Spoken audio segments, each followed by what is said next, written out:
ഇവിടെ ഇപ്പോൾ ഫൈസൽ മൗലവി പറഞ്ഞു, ഇപ്പോൾ വലിയ പ്രശ്നത്തിനുള്ള ഇതാണ്, ഉറക്കമില്ല, ഊണില്ല, അങ്ങനെ പ്രശ്നത്തിലുള്ള സമയമാണ്.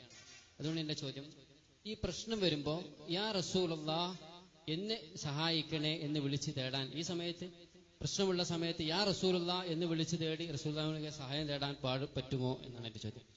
ഈ സമയത്ത് എന്നല്ല, ഏത് സമയത്തും യാ അല്ലാ എന്നാണ് ഒരു വിശ്വാസിയുടെ വിളി. അതിനപ്പുറമുള്ള വിളി ഒരു സമയത്തും മനുഷ്യ മനസ്സിൽ നിന്ന് ഉണ്ടാകാവതല്ല. സുഹൃത്ത് ശ്രദ്ധിക്കണില്ല, കൂട്ടിലങ്ങാടി വരെ വന്നത് ചോദ്യം ചോദിക്കാൻ മാത്രമാവരുത്. അപ്പൊ ഏത് സമയത്തും സത്യവിശ്വാസിയുടെ വിളി, സഹായത്തേട്ടം യാ അല്ലാ എന്നാണ്. ഇനി റസൂലിനോട് വിളിക്കാൻ ഒരു പ്രയാസമുണ്ടാകുന്ന സമയത്ത് വരെ കാത്തിക്കണ്ട ഒരു ആവശ്യമുണ്ട് എന്ന് സുഹൃത്ത് വിശ്വസിക്കുന്നുണ്ട് എന്ന് എനിക്ക് തോന്നുന്നില്ല.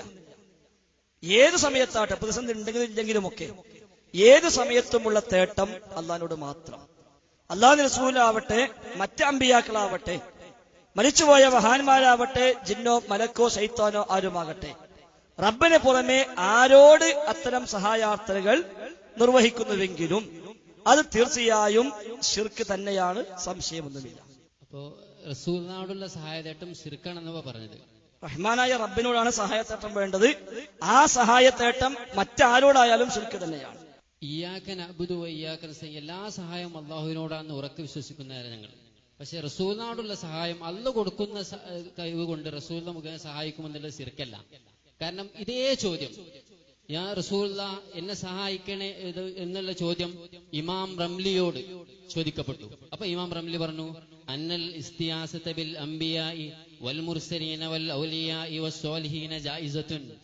ഇസ്തിയാസ അനുവദനീയമാണ്, അമ്പിയാക്കളോടും ഔലിയാക്കളോടും സ്വാലിഹീങ്ങളോടും അനുവദനീയമാണെന്നാണ് ഇമാം റംലി. ഈ വിഷയത്തെ ചോദിക്കപ്പെട്ടപ്പോ ഇമാം റംലി മറുപടി പറഞ്ഞത് ജായിസാണ്, അനുവദനീയമാണ് എന്നുള്ളതാണ്. ആ റംലിയുടെ ഫത്വക്ക് 2004 മണ്ണാർക്കാട് സംവാദത്തിൽ നമ്മൾ നൽകിയ ഒരു മറുപടിയുണ്ട്. അതേ മറുപടിയാണ് ഇപ്പോഴും പറയാനുള്ളത്. അന്ന് നമ്മൾ പറഞ്ഞു ഇതിനേക്കാളും നല്ലത് കാന്തപുരത്തിന്റെ ബുക്ക് വായിക്കുകയാണ്. അന്ന് സക്കരിയ സ്വലാഹി പറഞ്ഞ മറുപടിയാണ്. ഓരോ മുജാഹിദുകാരനും ഓർമ്മ ഉണ്ടാവും, ഇതിനേക്കാളും നല്ലത് കാന്തപുരം എഴുതിയിട്ടുണ്ട് എന്ന് വായിച്ചാൽ മതിയല്ലോ എന്ന് പറഞ്ഞു. അത്രേ അതിനും വിലയുള്ളൂ. റംലി, ഇമാം റംലി വലുതാക്കി പറഞ്ഞുകൊണ്ട് അദ്ദേഹം പറഞ്ഞൊക്കെ ഇസ്ലാമിന് പ്രമാണമാകുന്നില്ല. റംലി ഇപ്പൊ അടുത്ത കാലത്ത് ഒരു 3-4 നൂറ്റാണ്ട് കാലം മുമ്പ് ജീവിച്ചു പോയ ഒരു ഷാഫി പണ്ഡിതനാണ്. അദ്ദേഹത്തിൽ നിന്നല്ല അഖീദ സ്വീകരിക്കേണ്ടത്. അഖീദ സ്വീകരിക്കാൻ വിശുദ്ധ ഖുർആനും തിരുസുന്നത്തുമാണ് അടിസ്ഥാന പ്രമാണം. അതുകൊണ്ട് അതിനപ്പുറം റംലിയല്ല, ഇനി ആര് പറഞ്ഞാലും ശരി അതല്ല നമുക്ക് പ്രമാണം. റംലിക്ക് തെറ്റുപറ്റില്ല എന്നോ റംലി മഅ്സൂമാണ് എന്നോ അതിനർത്ഥമില്ല. ഒരു പക്ഷേ സുഹൃത്തിന് അടുത്ത ചോദ്യം വന്നേക്കാം, റംലിയെ കുറിച്ച് KM മൗലവി മഹത്വം പറഞ്ഞിട്ടുണ്ടല്ലോ എന്ന്. പറഞ്ഞിട്ടുണ്ട്, ശരിയാണ്. അതാണ് ഞാൻ ചോദിക്കാൻ ഉദ്ദേശിച്ചത്. നിങ്ങൾ തിരൂർക്കാട് ചോദിക്കാൻ വന്നപ്പോൾ ഞാൻ പറഞ്ഞു, ആദ്യ ചോദ്യം ചോദിച്ചപ്പോൾ ഞാൻ പറഞ്ഞു രണ്ടാമത്തെ ചോദ്യം ചോദിക്കുകയാണ്. അപ്പൊ നിങ്ങൾ ആദ്യത്തും ചോദിച്ചില്ല, രണ്ടാമത്തും ചോദിച്ചില്ല, നിങ്ങൾ അവിടുന്ന് ഒഴിവായി പോയി. ഇപ്പൊ ഏതായാലും ഇവിടെ വന്നപ്പോ ആദ്യ ചോദ്യം ഇല്ല, രണ്ടാമത്തെ ചോദ്യമാണ് ആദ്യം ചോദിച്ചത്. ഇത് അന്ന് അവിടെ ചോദിച്ചാൽ മതിയായിരുന്നു. എന്നാൽ ഇതിനു വേണ്ടി നിങ്ങൾ കൂട്ടിലങ്ങാടിയിൽ നിന്ന് ഈ പുത്തനത്താണി വരെ വാഹനം കയറി വരേണ്ട ഒരു ആവശ്യം ഉണ്ടായിരുന്നില്ല. അന്ന് നിങ്ങൾ ഒന്നാമത്തെ ചോദ്യം ചോദിച്ചു. അപ്പൊ ഞാൻ പറഞ്ഞു, ഈ ചോദ്യത്തിന് മറുപടി കിട്ടിയാൽ നിങ്ങൾക്ക് ചോദിക്കാൻ രണ്ടാമത്തെ ചോദ്യം ഉണ്ട്, അതും കൂടി ചോദിക്ക്, രണ്ടും ഒന്നിച്ച് പറയാം. അപ്പൊ നിങ്ങൾ പറഞ്ഞു ഒന്നാമത്തെ പറഞ്ഞാൽ രണ്ടാമത്തെ ചോദിച്ചോളാം. ഞാൻ പറഞ്ഞു ഒന്നാമത്തെ അല്ല, രണ്ടാമത്തെ ചോദിക്ക്, രണ്ടും ഒപ്പം ചോദിക്കുക, അപ്പൊ തരാ മറുപടി. അന്ന് നിങ്ങൾ അവിടുന്ന് പോയതാ, ഞാൻ ചോദിക്കണില്ല എന്നിട്ട്. ഇപ്പൊ ചോദിച്ചത് അന്ന് അവിടെ ചോദിച്ചാൽ നിങ്ങൾ ഇങ്ങോട്ട് വേണ്ട ആവശ്യം ഉണ്ടായിരുന്നില്ല. അപ്പൊ ഏതായിരുന്നാലും റംലി പറഞ്ഞു എന്നുകൊണ്ട് ഇസ്ലാമിൽ ഒരു കാര്യം സ്ഥിരപ്പെടൂല.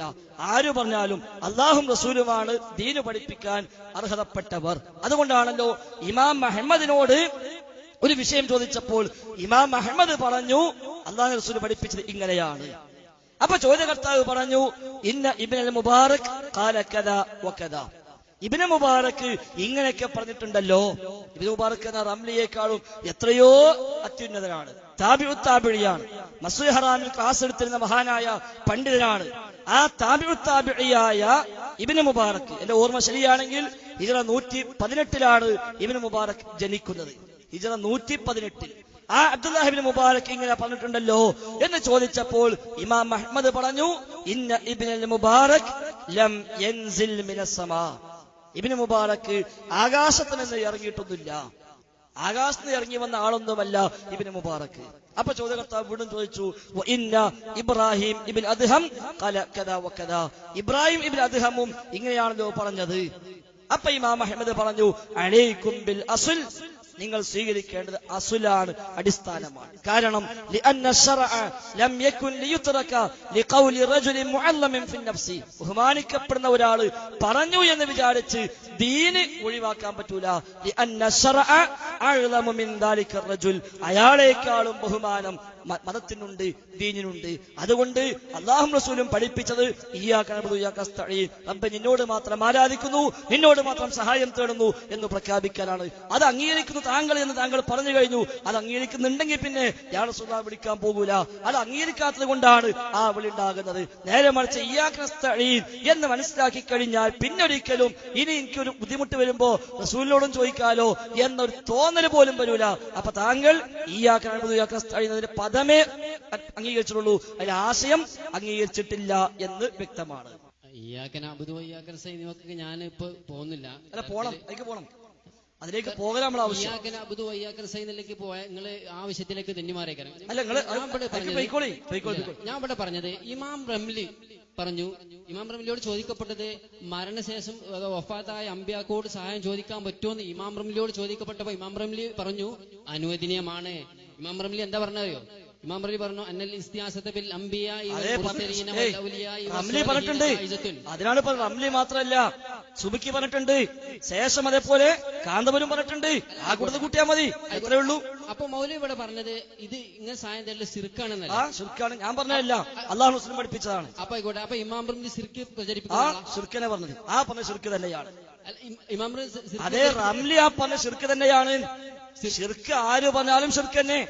റംലി ആ പറഞ്ഞത് എഴിലം അന്നഹു യജൂസുൽ ഇസ്തിഗാസത്തു വതവസ്സുലു വതശഫഉ എന്ന് സുബിക്ക് പറഞ്ഞ വാചകമാണെങ്കിലും അതേപോലെ റംലി പറഞ്ഞ ഈ വാചകമാണെങ്കിലും ഏത് വാചകമായിക്കോട്ടെ അത് ശിർക്ക് തന്നെയാണ്. അത് അംഗീകരിക്കാൻ ഒരു നിവൃത്തിയില്ല. ഇമാം റംലി അപ്പൊ പറഞ്ഞ ശിർക്ക് ചെയ്താൽ നമ്മൾ കാഫിറായി, സത്യത്തിൽ നിന്ന് പുറത്തുപോയി എന്നല്ല. ഞാൻ റസൂലുള്ളാഹിന്റെ ഖബറിന്റെ അടുത്ത് നിന്നുകൊണ്ട് അസ്സലാത്തു വസ്സലാമു അലൈക റസൂലുള്ളാഹ് എന്ന് പറഞ്ഞ വ്യക്തിയാണ് ഞാൻ. എന്നെ സഹായം തേടിയ വ്യക്തിയാണ് ഞാൻ. ആയിക്കോട്ടെ, അത് ഞാനും പറഞ്ഞിട്ടുണ്ട്. റസൂലുള്ളാഹിന്റെ മരണപ്പെട്ടു വഫാത്തായ റസൂലുള്ളാഹിന്റെ ഖബറിൽ നിന്നുകൊണ്ട് റസൂലുള്ളാഹിനെ വിളിച്ച് സഹായം തേടിയിട്ടുണ്ട്. ആ സഹായം തേടി ഞാനും ശിർക്ക് ചെയ്ത ആളല്ലേ. എത്രയും പെട്ടെന്ന് തൗബ ചെയ്യുക. റബ്ബിനോട് പറ, റബ്ബേ ഞാൻ അറിയാതെ പറഞ്ഞു പോയി, ഞാൻ മനസ്സിലാക്കിയത് റസൂലുള്ളാഹിന്റെ ഖബറിൽ പോയി തേടിയാൽ ശിർക്കല്ല എന്നാ മനസ്സിലാക്കിയത്. പക്ഷെ എനിക്ക് ബോധ്യമായി ഇയ്യാക നഅ്ബുദു വഇയ്യാക നസ്തഈൻ, അതുകൊണ്ട് നാഥാ പൊറുക്കണേ എന്ന് അല്ലാഹുവോട് ഉടനെ തൗബ ചെയ്യുക.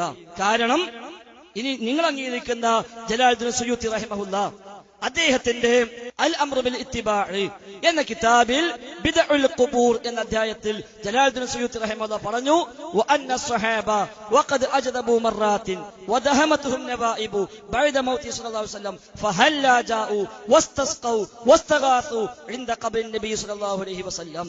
വഅന്ന സ്വഹാബ, തീർച്ചയായും സഹാബിമാർ വഖദ് അജ്ദബു മറാത്തിൻ, സഹാബത്തിന് പലപ്പോഴായി ക്ഷാമമുണ്ടായിട്ടുണ്ട്. വദഹമതുഹും നവായിബു, പല പ്രയാസങ്ങൾ അവർക്ക് നേരിടേണ്ടി വന്നിട്ടുണ്ട്. ബഅദ മൗതിഹി സ്വല്ലല്ലാഹു അലൈഹി വസല്ലം, നബി തങ്ങളുടെ വഫാത്തിന് ശേഷം സഹാബത്തിന് പല പ്രയാസമുണ്ടായിട്ടുണ്ട്. ഫഹല്ലാ ജാഉ, എന്നിട്ടും അവരാരും എന്തേ വന്നില്ല. വസ്തസ്ഖൗ, മഴയെ തേടിയില്ല. വസ്തഗാസൗ, ഇസ്തിഗാസ ചെയ്തില്ല. ഇൻദ ഖബ്രി നബി സ്വല്ലല്ലാഹു അലൈഹി വസല്ലം, നബി തങ്ങളുടെ ഖബറിന് സമീപത്ത് വന്ന് ഒരൊറ്റ സ്വഹാബിയും ഇസ്തിഗാസ ചെയ്തിട്ടില്ല എന്ന് ജലാലുദ്ദീൻ സുയൂത്തി. എന്നിട്ട് അടുത്ത പാരഗ്രാഫിൽ, അടുത്ത പേജിൽ ജലാലുദ്ദീൻ സുയൂത്തി പറഞ്ഞു, ഫഖ്തദി അയ്യുഹൽ മുസ്ലിം, അതുകൊണ്ട് ഏ മുസ്ലിമേ നീ പിന്തുടരണം ബി സലഫിക സ്വാലിഹി, നിന്റെ ആ സലഫ് സ്വാലിഹീനോട്, നിന്റെ സച്ചരായ ആ മുൻഗാമിയോട് നീ തുടരണം. എങ്ങനെയാണെങ്കിൽ ഇൻ കുന്ത അബ്ദല്ലാഹ്, നീ അല്ലാഹുവിന്റെ ഒരു അടിമയാണെങ്കിൽ നീ ചെയ്യേണ്ടത് ആ മുൻഗാമികളെ പിൻപറ്റുകയാണ്. അതുകൊണ്ട് ഫലാ തഅബ്ദു ഇല്ലാ ഇയ്യാഹു, അല്ലാഹുവിനെ അല്ലാതെ ആരാധിക്കാൻ പാടില്ല. വലാ തദ്ഉ ഇല്ലാ ബിഹി, അവനോടല്ലാതെ ദുആ ചെയ്യാൻ പാടില്ല. വലാ തസ്തഈൻ ഇല്ലാ ബിഹി, ആ റബ്ബിനോടല്ലാതെ നീ ഇസ്തിആനത്ത് ചെയ്യാനും പാടില്ല. അതുകൊണ്ട് വതഹഖഖി തൗഹീദ, നീ ശരിയായ തൗഹീദിനെ സാക്ഷാത്കരിക്കുക, അത് മുറുകെ പിടിക്കുക എന്ന് അൽ അംറു ബിൽ ഇത്തിബാഇ സുയൂത്തി പഠിപ്പിച്ചിട്ടുണ്ട്. ആ ഒരു ഉപദേശമാണ് താങ്കളോട് നൽകാനുള്ളത്. അതുകൊണ്ട് അവിടെ പോയി അസ്സലാത്തു വസ്സലാമു അലൈക റസൂലുള്ളാഹി എന്ന് പറയാം, അത് തെറ്റല്ല, നമ്മളൊക്കെ ഇത് പറയുന്നവരാണ്. അതേസമയം നമ്മുടെ വിപത്തുകളും നമ്മുടെ പ്രയാസങ്ങളും നബിയോട് ഏറ്റുപറയുകയും റസൂലേ എന്നെ സഹായിക്കണേ, റസൂലേ എനിക്ക് പാപം പൊറുക്കണേ, റസൂലേ എനിക്ക് സന്താനം നൽകണേ, റസൂലേ എന്റെ രോഗം ശിഫയാക്കണേ എന്ന് പറയുകയും ചെയ്യുന്നുവെങ്കിൽ തീർച്ചയായും ശിർക്ക് തന്നെയാണ്.